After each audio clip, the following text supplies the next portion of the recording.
Live traffic update muna tayo mga karangkada. Ang nakikita nyo sa inyong mga screens ay ang traffic situation ngayon dyan sa may EDSA Corner, Kaingin Road.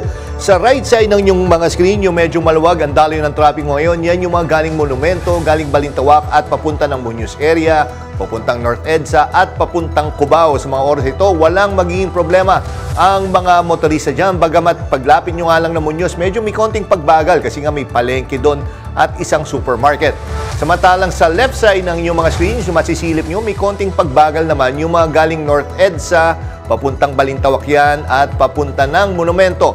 May pagbagal dyan kasi nagkakaroon ng bottleneck pagdating sa may Balintawak kasi dun yung pasukan papuntang North Luzon Expressway. Biyernes, April 11, 2025. Kapit Pilipinas, isang araw na naman ng maiinit na balita. Ako po si Ninia Corpus. Walang palalampasin, walang iiwanan. Naririnig tayo sa Radyo 630, 92.3 FM Radio Manila at Regional FMR Station sa buong bansa. Ako si Jack Batallones. Ito ang Arangkada Balita. Salamat kay kaninyong tanan. Kumakandidato sa pagkaalkalde na si Kerwin Espinosa, stable na ang lagay matapos barilin sa gitna ng kampanya. Person of interest sa insidente, tinutugis ng PNP. Bangkay ng nabundok na vlogger for the content, nahanap sa bundok makalipas ang 5 araw. Humaharurot na sasakyan, tumaob at nagpaikot-ikot. Ang insidente sa pulsa video. Senate President Cheese Escudero nanawagan kay Senadora Amy Marcos na huwag gamitin ang Senado sa pansariling politika. At tambalang Ashtin Olviga at Rabin Angeles naghatid ng undeniable kilig sa music video ng Tibok. Isinugod sa ospital ang mahigit 40 tao matapos pagkakagatin ng mga bubuyog sa isang park sa Tagum City, Davao del Norte. Yan ang umarangkadang balita ni FMR News Davao correspondent Hernel Tokmo.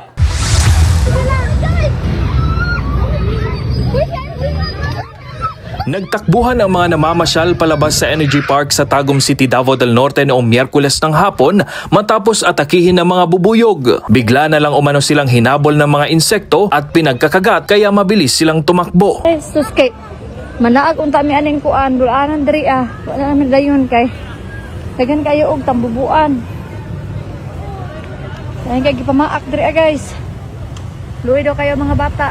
43 individual ang isinugod sa Davao Regional Medical Center dahil sa insect bites. Na-discharge na ang karamihan pero 4 na pasyente pa ang nagpapagaling sa ospital. Sa pahayag na inilabas ng lokal na pamahalaan ng Tagum City, swarm attack ng mga native honeybee ang nangyari. Inaalam pa ng mga otoridad ang pinagmula ng pangyayari pero ayon sa mga namasyal, may gumalaw umano sa isang pugad ng pukyutan doon. Ayon sa LGU, nag-abot na ng tulong ang lokal na pamahalaan sa mga pasyente at kanilang pamilya. Panawagan din nila sa publiko na huwag saktan o gambalain kapag may makitang pukyutan o anumang hayop at sa halip ay ipagbigay alam ito sa mga otoridad. Nagsasagawa na rin ng fogging operations ang trained beekeepers mula sa City Agriculture Office para makontrol ang mga insekto. Hernel Tokmo, umarangkada sa pagbabalita.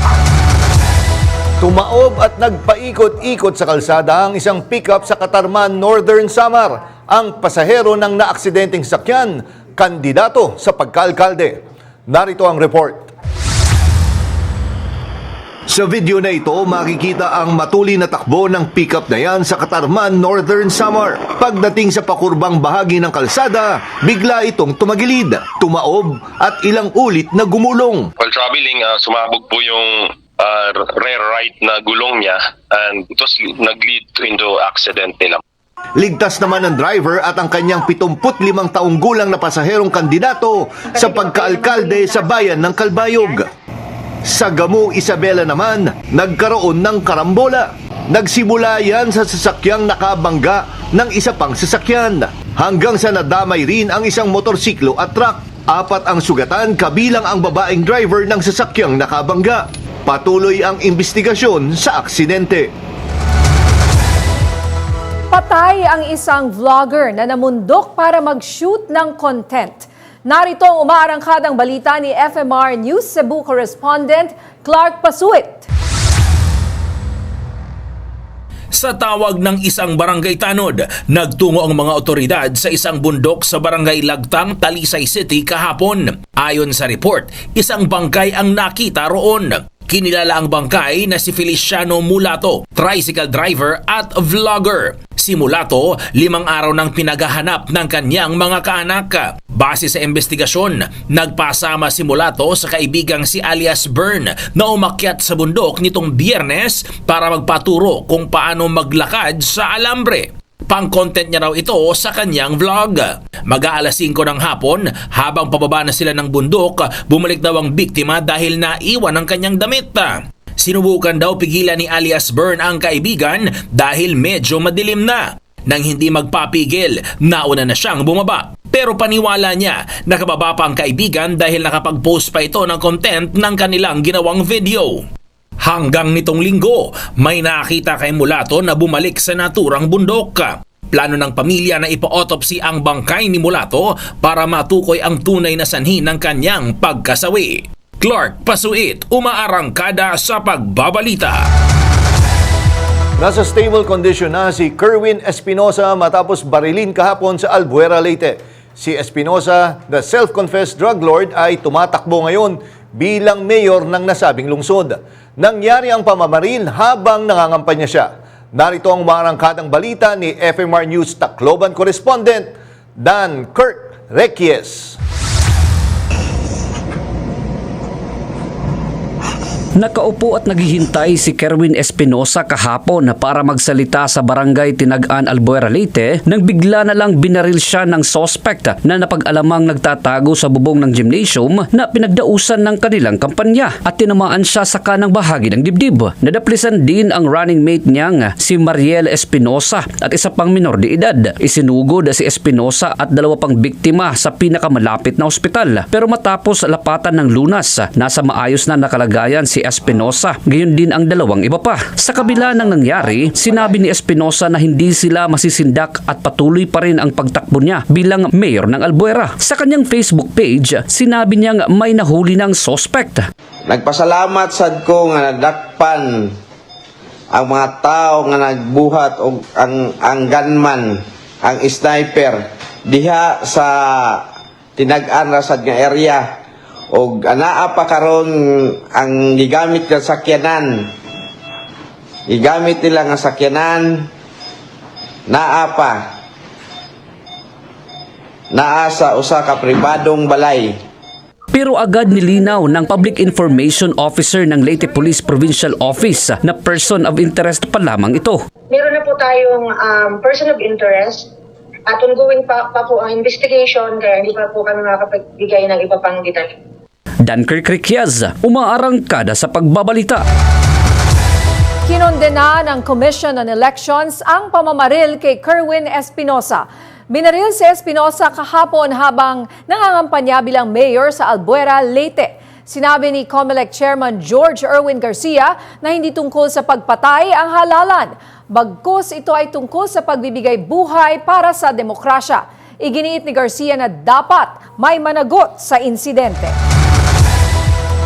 Nanindigan si House Assistant Majority Leader Zia Alonto Adjong sa ulat ng PNP na bumaba ang antas ng krimen sa bansa. Ito ay kasunod ng pagkabahala ng publiko sa pagpatay sa isang Chinese businessman sa Rizal. Ayon kay Adjong, hindi sapat ang isang insidente para burahin ang datos sa buong bansa. Batay sa ulat ng PNP, bumaba ng halos 27% ang krimen mula Enero hanggang kalagitnaan ng Pebrero. Tungkol naman daw sa epekto nito sa foreign investors, sinabi ni Adjong na nananatiling matatag ang ekonomiya. Mababa aniya ang inflation sa 1.8% at matibay pa rin ang credit rating ng Pilipinas. Sa gitna ng inaabangang kilos mula sa International Criminal Court, posibleng lumabas na ang arrest warrants laban sa mga kapwa-akusado ni dating Pangulong Rodrigo Duterte sa kasong Crimes Against Humanity. Narito ang report ni Kath Kahuko. us, no, as public officials, we should maintain Nagpahayag si House Assistant Majority Leader at Lanao del Sur Representative Zia Alonto Adjong kaugnay ng reports na posibleng maglabas ng arrest warrants ang International Crime Court laban sa mga kapwa-akusado ni dating Pangulong Rodrigo Duterte sa kasong Crimes Against Humanity. Ayon kay Adjong, nasa executive branch sa ilalim ni Pangulong Ferdinand Marcos Jr. ang desisyon kung paano haharapin ang mga aksyon ng ICC. Kabilang sa mga binabanggit na akusado ay sina Senator Ronald Bato de la Rosa at dating PNP Chief Oscar Albayalde, mga pangunahing tagapagpatupad ng war on drugs sa nakaraang administrasyon. Si de la Rosa ay tumatakbong muli sa Senado habang si Albayalde naman ay kumakandidato sa pagkaalkalde ng Angeles City. Tungkol sa mungkahi ng kampo ni Duterte na limitahan ang dokumento ng mga biktima, sinabi ni Adjong na isa itong legal strategy para maantala ang proseso. Kinwestiyon din ni Adjong ang panukalang humingi ng government issue IDs mula sa mga biktima o kanilang kaanak. Giit niya, sapat na ebidensya na ang mismong pagkamatay ng biktima para ituloy ang kaso. what is more concrete as an evidence than the death of a loved one? Sa ngayon, si dating Pangulong Rodrigo Duterte ay nakakulong sa ICC Detention Facility sa The Hague, Netherlands, habang patuloy ang proseso sa mga reklamong inihain laban sa kanya. Kat Kahukom, umaarangkada sa pagbabalita. Naghahanda na ang mga bus terminal sa lungsod ng Baguio sa inaasahang dagsa ng mga turista ngayong Semana Santa. May report si FMR News Baguio correspondent Emil Peredo. Maya't maya na ang dating ng mga biyahero sa mga bus terminal sa Baguio City. Ay sa taon-taon po talaga basta itong Holy Week na ito. Ang pila po namin, lampas po ng UC. Umabot ng tulay ng overpass. Kasunod ng inaasahang dagsa ng mga pasahero, dinoble naman ng mga terminal ang seguridad. Nagdagdag po kami ng security ngayon po. Bali, 2 po. Patuloy rin ang paghahanda ng mga bus terminal sa kanilang mga bus unit para siguradong nasa kondisyon ang mga ito. Paalala naman sa mga biyahero, mag-book na ng maaga para hindi maubusan ng ticket. Maaaring mag-book online o mag-walk-in ng mas maaga para sa hassle-free na biyahe. Emil Peredo, umaarangkada sa pagbabalita. Ngayong Semana Santa, inaasahan na naman ang pagbigat ng daloy ng trapiko sa mga pangunahing expressway, lalo na sa North Luzon Expressway o NLEX. Makakasama natin live via phone patch si NLEX Traffic Senior Manager Robin Ignacio para ibahagi ang kanilang ginagawang hakbang ngayong Holy Week. Magandang hapon po, Sir Robin. Welcome po sa Arangkada Balita. Jack Batallones po at Nina Corpus. Magandang hapon po, Sir Jack at Nina. Yes, sir. Yes, sir. Kamusta ho yung paghahanda ho natin? Di ba usually meron kayong ginagawang program tuwing Holy Week? Ano ho ba ang kinakasap po natin? Opo, maglulunsad po ulit kami ng aming MPT Biyahe Arangkada. Ito na po yung Motorist Assistance Program po namin. And yun nga po, ilulunsad ngayong Holy Week para po sa mas safe at mas convenient na pag-travel ng ating mga kababayan na magbabakasyon ngayong Holy Week. At yun nga po, umpisa po nung April 8 hanggang Monday na po yan, Easter Monday, open na po lahat ng ating lanes dito sa NLEX at saka SCTEX at wala na po tayong mga closures, mga roadwork. Ganun din po na nagdagdag na po kami ng deployment at ganun din po na nag-implement na po kami ng free towing para sa mga class 1 na vehicle hanggang nearest exit. Umpisa po nung 6 a.m. po ng April 9. Tuloy-tuloy po yan hanggang Monday ng 6 a.m. April 14. At uumpisan po ulit ng Holy Wednesday ng 6 a.m. Tuloy-tuloy po ulit yon hanggang Monday na ng 6 a.m. Easter Monday. Para po mas mabilis yung ating pag-clear ng insidente. Sir, ano po ang forecast natin ngayong Semana Santa? Ilang percent po ang inaasahang dagdag sa volume ng sasakyan dyan po sa NLEX? At ano po yung araw na inaasahan ninyong pinakamataas yung volume ng mga sasakyan At baka may abiso po kayo, what's the best time, no? Para mag-drive. Kasi kasama ata ako dyan eh. Oo, sasabay ka para Sa malaman mo madaling na. araw Makakuha ka na lang. ng tip Usually. mula kay Sir Robin. Opo. Mukhang pauwi po kayo, Ma'am Ninya. Ano po? Mukhang. Opo. Actually po, ang aming forecast po for this Holy Week period, tataas po ulit ng mga around 10% yung ating daily average. Ano po? Which is, for NLEX, that translates to additional around 35,000 po. From 450,000 magiging around 485,000. And for SCTEX, tataas din po ng around 10%. So magiging mga 86,900 po yung ating inaasahan sa SCTEX. At yung pong pagdagsa, inaasahan pa rin po natin na Miyerkules po ng siguro hapon, mga alas 2, alas 3. Mataas na po yung volume po natin. Tuloy-tuloy po yun hanggang gabi. And inaasahan po natin na mas marami pa rin po yung babiyahe po ng Huwebes Santo ng umaga hanggang early afternoon na po. So kami naman po ay, yun nga, dahil every year po nararanasan natin to. So agad-agad maghahanda na po kami ng counterflow for northbound traffic. Ano po? Dun sa Miyerkules Santo at saka Huwebes Santo. At yun naman pong uwian, inaasahan natin na meron na pong babalik ng Saturday afternoon hanggang evening.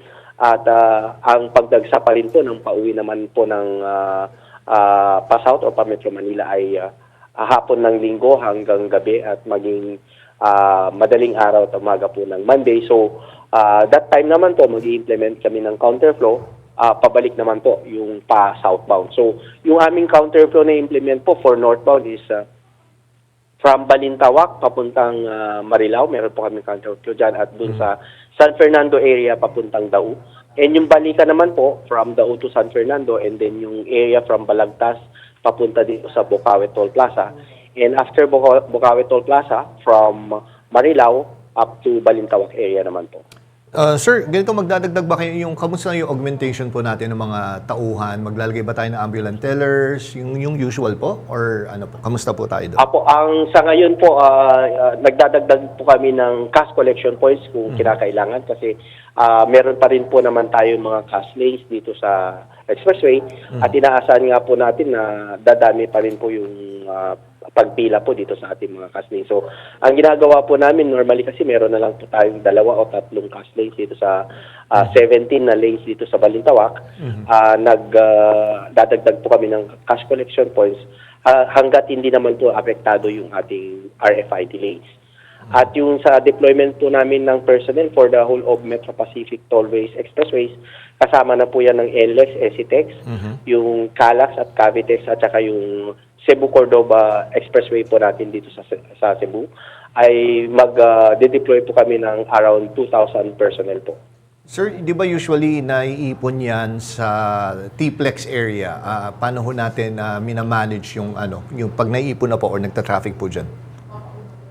Opo, ang ginagawa naman natin dito ay may pagpalabas pa norte dito po sa may huling toll plaza namin ng Tarlac. Meron po tayong mga additional collection points at nagpapa-counterflow din kami dun sa may toll plaza para po mas mapabilis po natin yung paglabas ng ating motorista. Yun naman pong pagbalikan, yung galing T-Plex, open naman, barrier up lang po tayo, open naman po yung mga lanes natin dahil wala naman pong collection dun sa plaza na yan.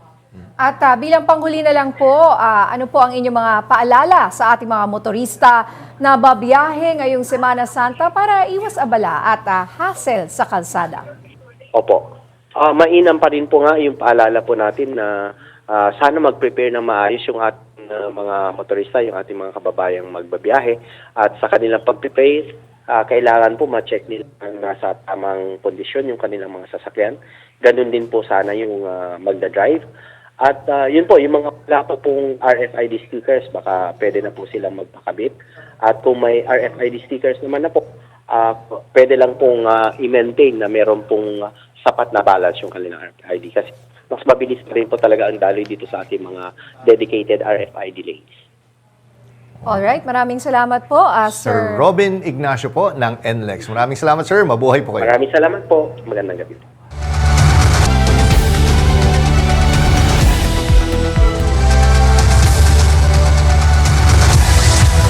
Pinagpaliban ng pamahalaan na ang rehabilitasyon ng EDSA sa kalagitnaan ng Mayo. Sinabi ni DPWH Secretary Manuel Bonoan na layo nito na magbigay daan sa Semana Santa at para hindi maantala ang mga motorista sa darating na eleksyon. Nauna rito plano sanang simulan ang rehabilitasyon ng EDSA bago ang Holy Week. Sabi ni Bonoan, uunahin nila ang rehabilitasyon ng EDSA mula Pasay hanggang Guadalupe at mula Monumento hanggang Quezon City. Mahigit 150 biyahe papunta sa Bicol at ilang bahagi ng Mindanao ang fully booked na ayon sa Parañaque Integrated Terminal Exchange or PITX. Bata sa tala ng PITX mula April 12 hanggang April 16, punuan na ang kabuuang 154 na biyahe na pawang nakabase sa terminal. Kabilang sa mga rutang ito ang mga patungong Sorsogon, Camarines Norte, Albay at Camarines Sur. Lahat mula sa Bicol Region. Fully booked na rin ang ilang biyahe papunta sa Cagayan de Oro, Misamis Oriental at Davao City na nakaschedule mula April 14 hanggang Miyerkules Santo. Sa ngayon, nagsisimula na ring dumagsa ang mga biyahero patungong Hilagang Luzon ayon sa PITX. Inaasahan ng PITX na abot sa 2.5 milyong pasahero ang dadaan sa terminal sa kasagsagan ng mahal na araw hanggang sa susunod na linggo. Kaya kung balak nyong bumiyahe pauwi ng probinsya, mas mainam magpabook ng habang maaga ng mga slots pa. Ngayong Semana Santa, inaasahan ang pagdagsa ng libo-libong pasahero sa PITX, kaya todo na rin ang paghahanda ng pamunuan para masigurong ligtas ang biyahe at maayos ang biyahe ng publiko. Kasama natin live via phone patch si Jason Salvador, Director for Corporate Affairs and Government Relations ng PITX para i-update tayo sa sitwasyon sa PITX at mga hakbang na ginagawa nila ngayong Holy Week. Magandang hapon po, Sir Jason. Welcome po sa Arangkada Balita, Jack Batalyon SWAT Niña Corpus.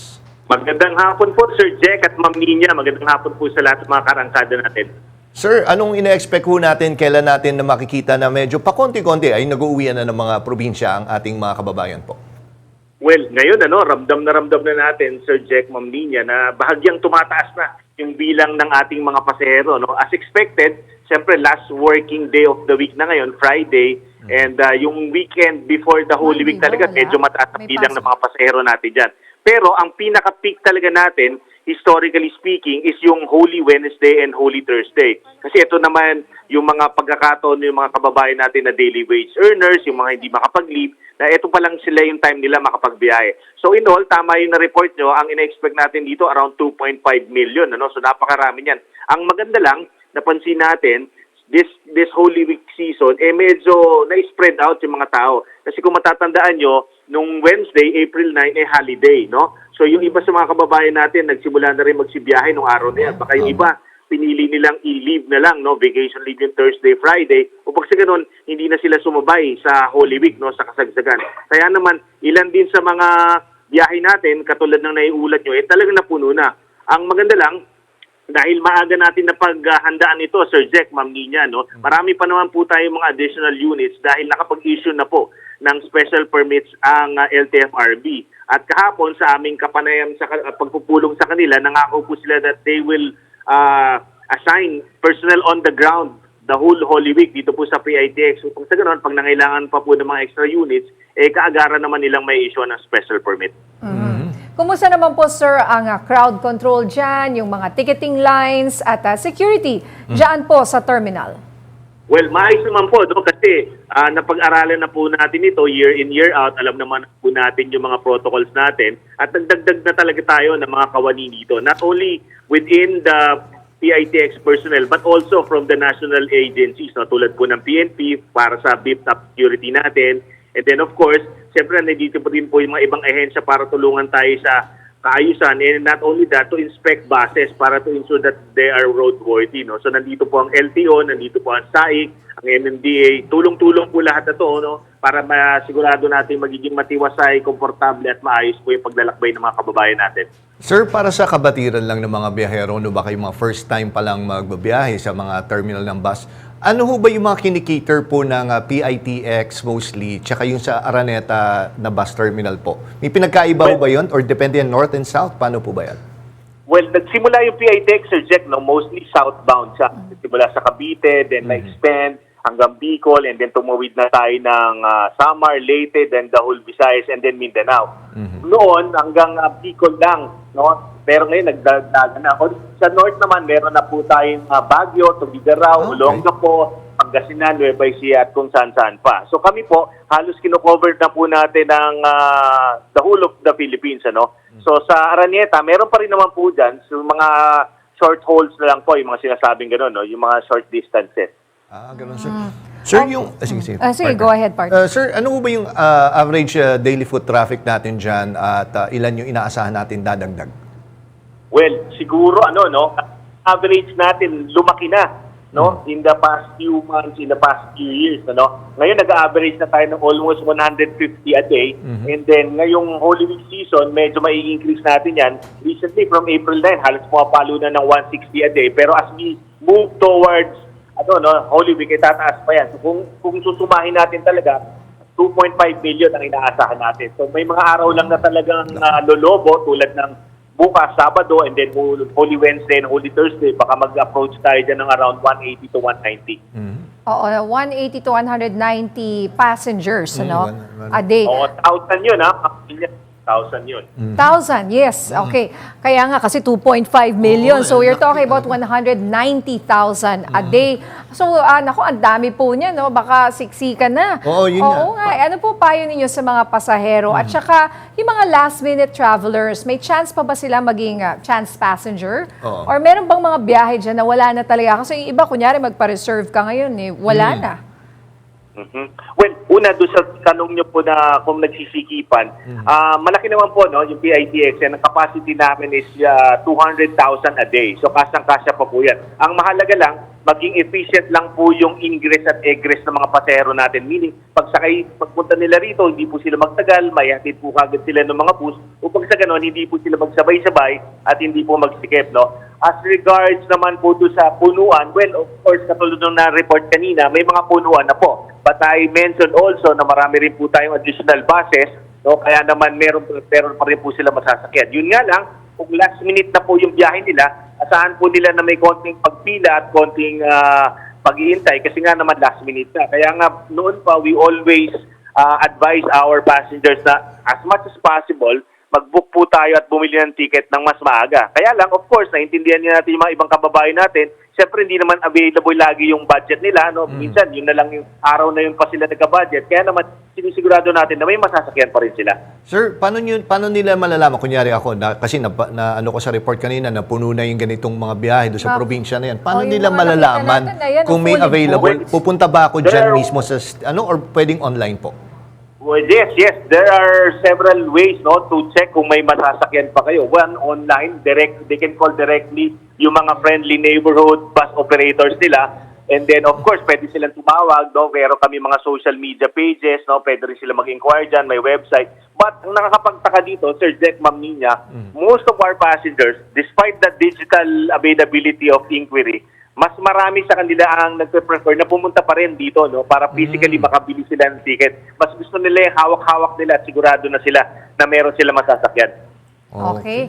Maraming salamat po sa inyo, Sir Jason Salvador ng PITX. Sir, maraming salamat po. Salamat din po. Ingat po tayo lahat. Okay, good luck, sir. Ihihinto na ng pamahalaan ng Myanmar ang search and rescue operation sa mga biktima ng magnitude 7.7 na lindol doon. Sinabi ni Director Noel Bendijo ng Office of Civil Defense na sisimulan na kasi ang retrieval operation sa mga biktima. Ibig sabihin, gagamit na ng heavy equipment ang mga otoridad para mabilis na maalis ang mga debris. Gayunman, sinabi ni Bendijo na patuloy pa ring sinusuyod ng mga tauhan ng embahada sa Myanmar ang mga ospital para mahanap ang 2 pang nawawalang Pinoy. Sa ngayon, pinaghahanda na umano ang Philippine contingent doon para bumalik na sa bansa. Inaasahan ang isa na namang big-time rollback sa presyo ng produktong petrolyo ngayong Holy Tuesday. May report si Ryan Paraboles.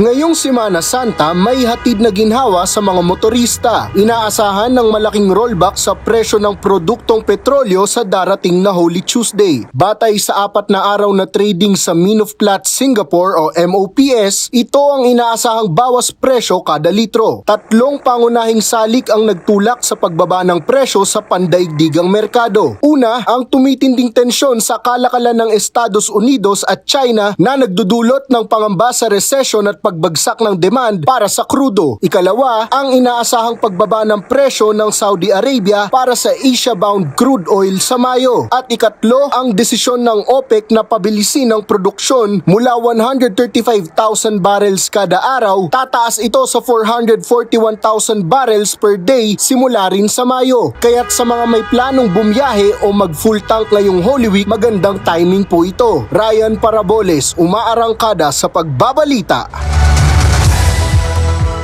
Nilinaw ng Department of Agriculture na pansamantala lamang ang pagtaas ng presyo ng mga isda at lamang dagat ngayong Semana Santa. Ayon kay DA spokesperson Arnel de Mesa, normal ang paggalaw ng presyo tuwing mahal na araw, lalo na't marami sa ating mga kababayan ang umiiwas sa karne bilang bahagi ng tradisyon. Sa monitoring ng DA, minimal lang ang itinaas ng presyo at inaasahang babalik ito sa normal pagsapit ng Sabado at Linggo.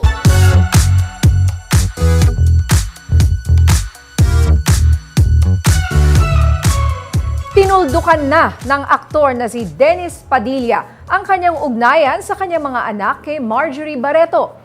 Sa panayam sa kanya ng entertainment host na si Ogie Diaz, sinabi ni Dennis na pagod na siyang ayusin ang relasyon niya sa mga anak. Ang panayam kay Dennis ay kasunod ng paglalabas ng aktor ng kanyang hinanakit sa pagtrato sa kanya ng bisita raw siya sa kasal ng kanyang anak na si Claudia. Sa huling bahagi ng interview kay Dennis, sinabi niyang ito na ang permanent goodbye sa kanyang mga anak. Hindi na raw siya makikipag-usap o makikipagkita sa kanyang mga anak kay Marjorie. Sad naman. Kaya nga, permanent goodbye. Is Parang there, hindi parang naman. wag naman never baka say never, bugsul no? lang yan ng bilang isang Emotions. nasaktan lang talaga siguro yung Oo. tao. Kaya niya nasabi yun. Pero I mean, never say never. Sana mag-ayos pa rin, no? Walang period. Yeah.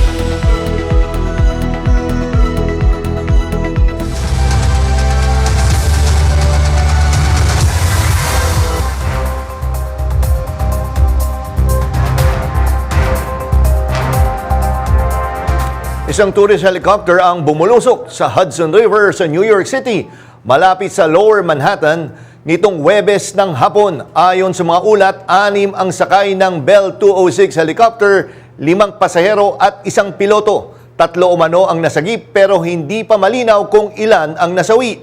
Sa ngayon, patuloy ang rescue operations at investigasyon. Ayon sa Federal Aviation Administration, tuluyan ng lumubog sa tubig ang helicopter. Dead on the spot ang 2 binatilyong magkaangkas sa motorsiklo matapos pumalya ang ginawa nilang stunt sa Malaysia. Sa kuha ng dashcam, biglang sumulpot ang humaharurot na motor habang nakaangat sa ere ang unahang bahagi nito. Sumalpok ito sa kasalubong na rider. Pare-pareho silang tumilapon sa kalsada. Napahinto naman ang sasakyang may-ari ng dashcam. Dinala sa ospital ang mga sugatang rider at nasinalpok ang 2 binatilyo.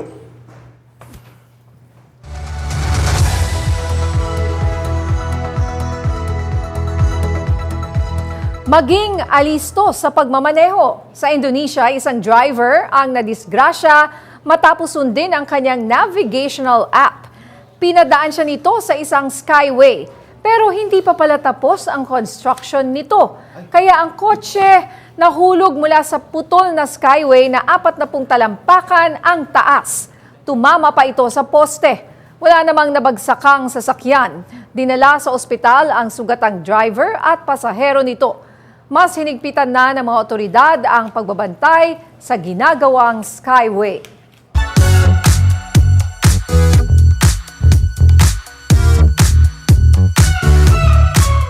Nagpasalamat si Blackpink member Lisa Manoban sa production team ng The White Lotus sa pagtatapos ng Season 3 ng hit series. Sa kanyang Instagram, ibinahagi ni Lisa ang ilang behind-the-scene photos ng production. Gumanap si Lisa bilang si Mook na isang wellness guru sa White Lotus Resort. Sabi pa ni Lisa sa kanyang post, proud siya na maibahagi ang kultura at ganda ng kanyang home country na Thailand sa buong mundo. Dagdag pa ni Lisa, mag-iiba man ang kanyang Sunday nights, her heart will still be full sa pagtatapos ng The White Lotus.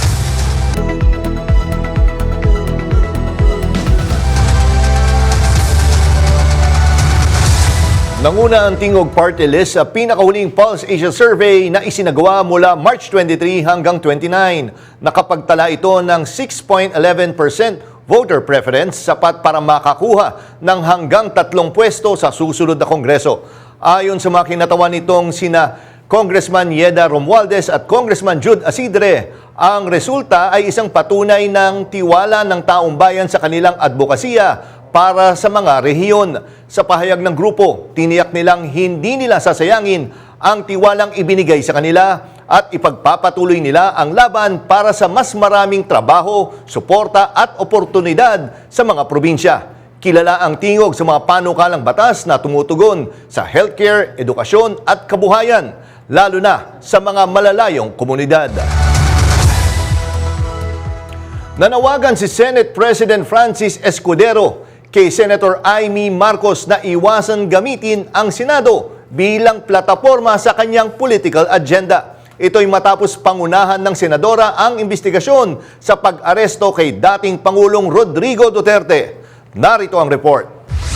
Ang aming gagawing hakbang ay hindi makakadagdag ng gulo. Nanindigan si Senate President Francis Escudero na hindi niya papayagang gamitin ng Senado o ang Office of the Senate President para sa pansariling interes sa politika, lalo na yung naghahangad na muling pagtakbo sa halalan sa Mayo.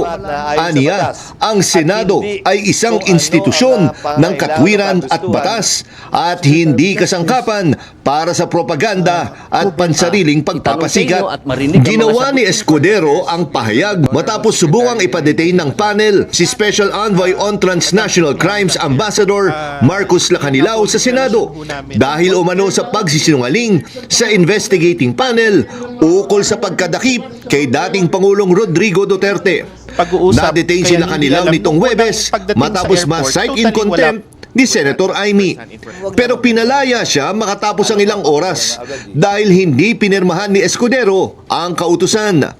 Giit ni Escudero, hindi dumaan sa tamang proseso ang kautusan tungkol sa detention ni Lacanilao. Nilinaw din niya na hindi niya tinanggihan na pirmahan ng contempt order laban kay Lacanilao. Paliwanag niya, ang pagpirma ng Senate President sa isang detention order ay hindi basta formalidad lang, kundi proteksyon para matiyak na may due process. Bilang bahagi ng due process, nag-issue ng show cause order si Escudero kay Ambassador Lacanilao para ipaliwanag sa loob ng 5 araw kung bakit hindi siya dapat i-cite in contempt tulad ng hiling ni Senator Amy. Matapos ito ay pagpapasyahan niya kung pipirmahan o hindi ang arrest order laban kay Lacanilao. Nagmamadali ang House, di ba?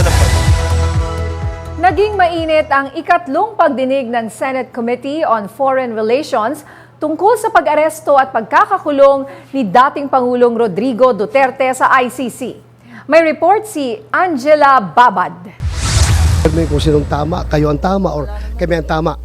Mainit ang naging pagtatanong ni Senador De La Rosa at Senadora Amy Marcos matapos gamitin ni PNP Chief General Romel Marbil ang executive privilege sa tanong kung sino ang nag-utos na isakay si Duterte sa chartered plane patungong The Hague. Ay, nandito na tayo eh. Executive privilege ka dyan. Bakit naging executive privilege? Kanina sinabi mo, PCTC ang nagbigay ng order. Ngayon, executive privilege ka. Pero hindi napigilan ni Justice Secretary Jesus Crispin Remulla na sumabat sa panggigisa ng senador. That's why we didn't want to attend the last hearing because this is what we were expecting, ma'am. We didn't want to be bullied into a position. No, we're not bullying you, sir. I think that We're not bullying, sir. You're trying to make people admit something that they will not admit. Si Senador Robin Padilla naman, uling nagpahayag ng pagkadismaya at sinabing idiot daw ang sino mang walang respeto sa dating Pangulo. Bigla na lamang napaiyak si Padilla habang inilalabas ang kanyang saloobin. Di lang nalagyan ng medalya si Presidente, pero kung sa medalya mag-uusapan, tinulungan nga tayo laban sa mga terorista. Matapos nito, bigla na lamang napaiyak si Padilla habang nagpapatuloy ang pagdinig. Sabay walkout na tila parang eksena sa pelikula. Pero sa social media, iba ang naging tono. Hindi natuwa ang netizens. Marami ang nagsabing hindi ito ang oras para sa drama at emosyon at tinawag ang pag-iyak ng senador na scripted o pampalambot ng loob. Angela Babad, umaarangkada sa pagbabalita.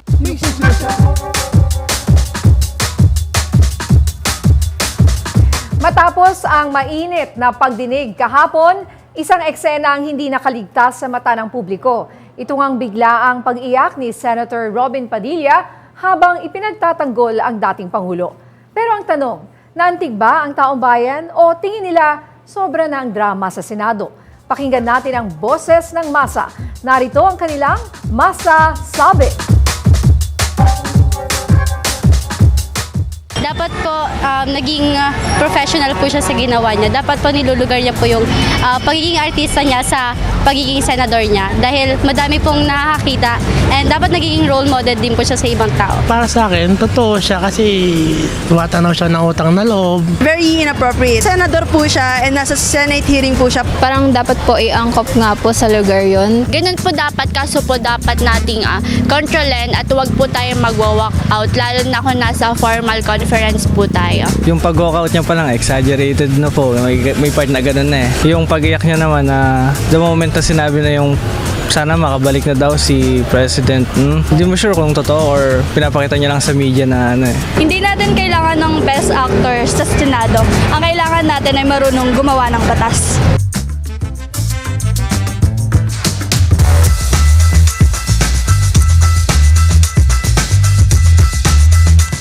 Mainit na usapan, mataas ang emosyon at tila may kanya-kanyang script sa nasa politika ngayon. Mula sa pag-iyak sa Senado hanggang sa mga tanong na iniwasan sa ngalan ng executive privilege. Pero ang mas mahalagang tanong, anong epekto nito sa darating na eleksyon at sa pulso ng publiko? At para bigyang linaw ang mga isyong yan, kasama natin live si Sir Ronald Llamas. Siya po ay isang veteran political analyst. Magandang gabi po, Sir Ronald. Welcome back to Arangkada Balita.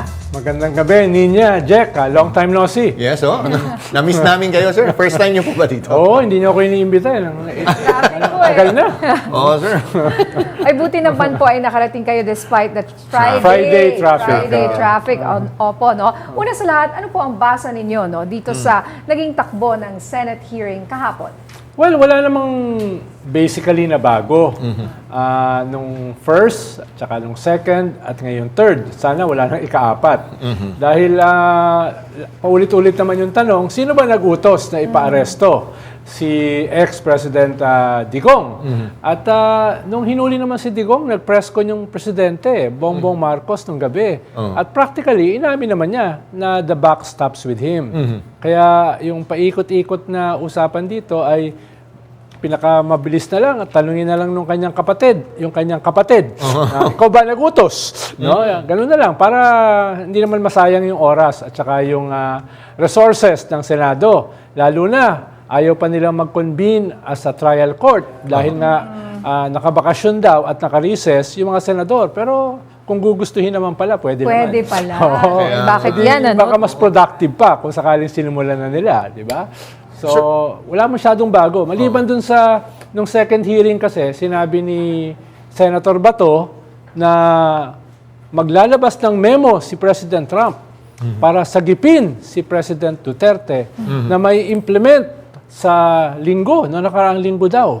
Kaya lahat daw ng tumulong para maaresto si Digong ay paparusahan ni President Trump.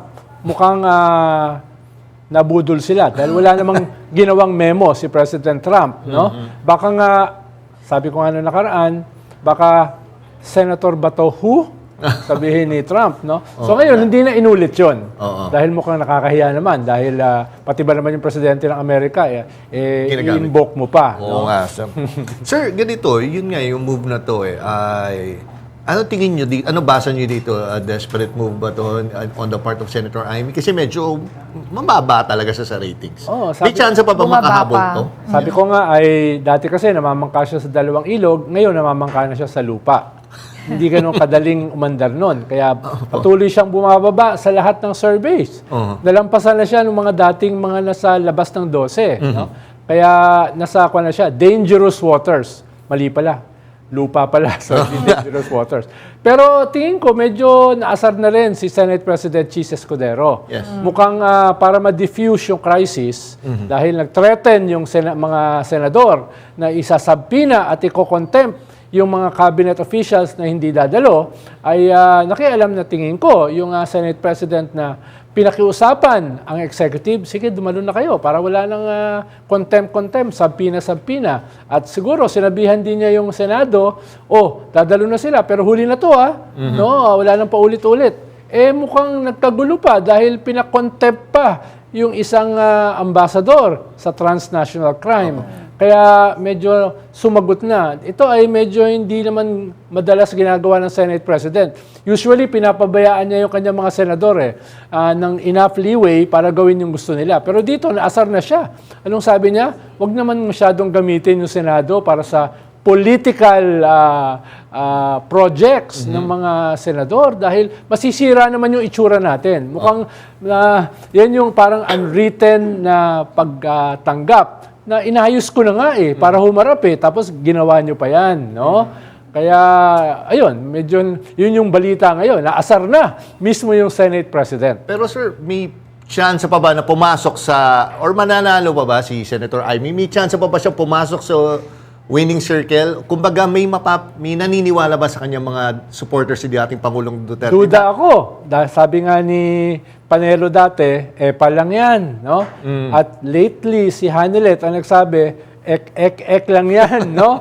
At hindi namin siya ilalagay sa slate namin, no? So, ibig sabihin, mismo yung mga Duterte ay hindi naman siya tinatanggap. Ang tingin ay in aid of election lang. Lalo naman galit na galit sa kanya, yung administrasyon. So, saan siya pupulutin sa ganyang klaseng attitude niya? No? Kaya, lalo na ngayon, na medyo nagtataasan yung iba at siya naman ay nagbababaan. No? Kaya, itong huli kasing Okta at saka Pulse Asia Survey, medyo tumataas yung iba, nagtatighten yung race dahil last third. Dahil natapos na yung 2/3 ng official campaign. So last third na ito, home stretch na sila. Kung ganyan pa siya yung pagbaba niya, baka mahirapan na siyang makabawi. No? Kasi parang kayo rin ba yung nagsabi na whatever she does at this point, wala namang pagbabago. So gawin na lang din niya kung ano yung sa tingin niya yung pwede niyang gawin. Mag-ingay na lang din. Well, ang purpose kasi ng kanyang pag-iingay ay para mapalapit siya sa mga Duterte. Mukhang hindi naman siya napalapit. Kaya sabi ko nga, ay saan naman siya pupulutin ngayon? No? Kaya tapos baka too late na mag-adjust ng strategy dahil last month na Oo nga, sir. No? Last month na. At ang aandar dito sa last month ay makinarya na. Dahil papunta ka na sa eleksyon, no? Makinarya. Wala naman siya sa administrasyon. Wala rin siya sa oposisyon. So mahihirapan siya sa makinarya. At kung nandun ka sa labas ng 12, ay lalo ka nang mawawalan ng tsansa para manalo. No? Okay, sir, ito po, hindi pa natin natanong kay Sir Ronald Llamas, yung biglang, number one pa rin, naging number one si Bongo, na tumaas pa sa rating matapos maaresto ang dating Pangulong Duterte. Yes, maliban sa nagtatighten na yung race, ay malamang dahil sa pagka-aresto ng presidente, ay nagrally yung kanilang base. Yung kanilang base na dati ay binibigay yung kanilang suporta kay Digong at saka kay Vice President Sara, ay ngayon binibigay na yung kanilang suporta sa kanilang mga kandidato. O kung maalala nyo, ay mga less than 50% yung approval rating ni Sara at saka ni Digong.